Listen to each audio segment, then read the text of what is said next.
Bismillahirrahmanirrahim. Assalamualaikum warahmatullahi wabarakatuh.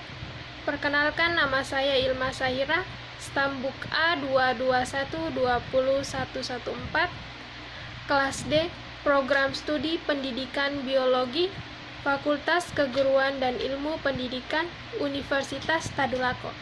Jadi, di video kali ini, saya akan membahas tentang titik didih zat cair.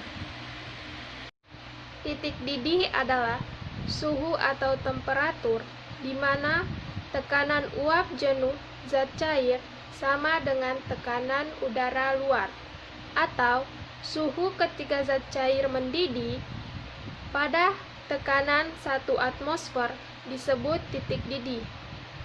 Titik didih air pada tekanan atmosfer 76 cm/Hg adalah 100 derajat Celcius. Mendidihnya suatu zat cair disebabkan adanya penyerapan kalor pada seluruh bagian zat cair. Tidak hanya di permukaan zat cair saja, meskipun kita terus-menerus memberikan kalor pada saat air mendidih, maka suhu zat cair akan tetap. Itu karena kalor yang diberikan pada saat mendidih digunakan untuk mengubah wujud zat dari cair menjadi gas atau menguap. Jika titik didih zat cair telah tercapai, gelembung-gelembung udara akan berbentuk di seluruh bagian zat cair. Pengaruh penambahan zat terhadap titik didih. Penambahan suatu zat dapat menaikkan titik didih. Pengaruh zat cair terhadap titik didih: semakin besar massa zat cair, waktu yang diperlukan untuk mencapai titik didih dan sampai terjadinya penguapan akan semakin lama. Hal tersebut disebabkan banyaknya partikel zat cair yang harus dididihkan sampai menjadi uap, sehingga jumlah kalor pun harus lebih banyak. Pengaruh penambahan zat terhadap titik didih. Penambahan suatu zat dapat menaikkan titik didih. Oke, kita ambil contoh pada percobaan terhadap dua bejana yang tahan panas diisi air murni dengan volume yang sama. Pada dua bejana ditambahkan garam atau gula. Kemudian kedua bejana dipanaskan dengan nyala api yang sama. Setelah itu, kita amati suhu yang terbaca pada termometer ketika air dalam kedua bejana mendidih. Apakah pada saat keduanya mendidih, suhu yang ditunjukkan oleh kedua termometer itu sama? Jawabannya ternyata air yang diberi garam atau gula mendidih pada saat suhu yang lebih tinggi daripada air murni. Dengan demikian, penambahan suatu zat dapat menaikkan titik didih. Pengaruh tekanan pada titik didih: jika tekanan diturunkan atau diperkecil, titik didih zat cair akan turun, sehingga zat cair akan lebih mudah mendidih.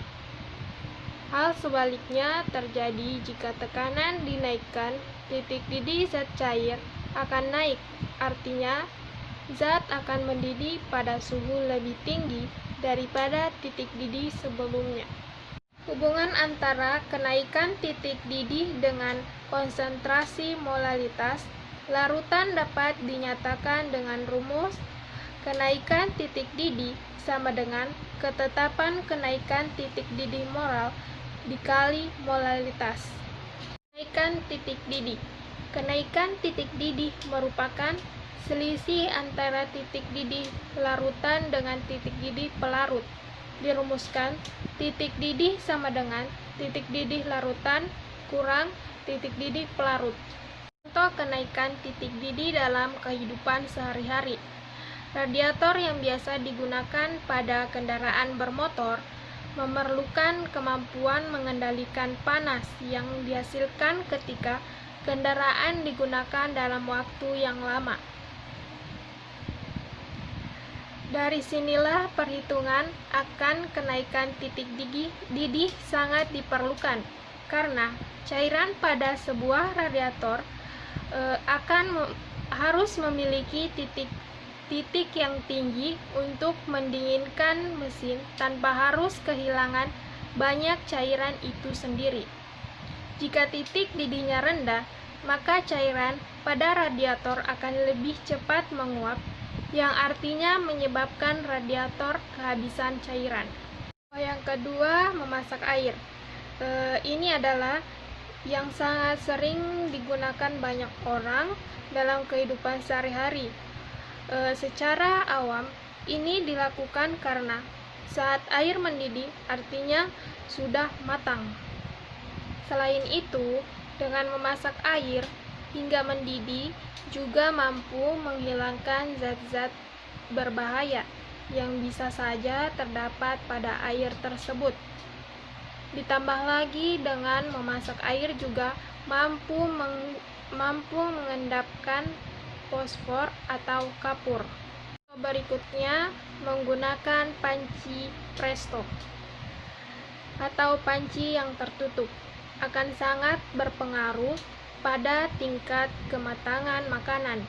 Panci dalam keadaan tertutup dapat meningkatkan tekanan air dalam panci, serta temperatur terobosan pun menjadi lebih dari 100 derajat Celcius.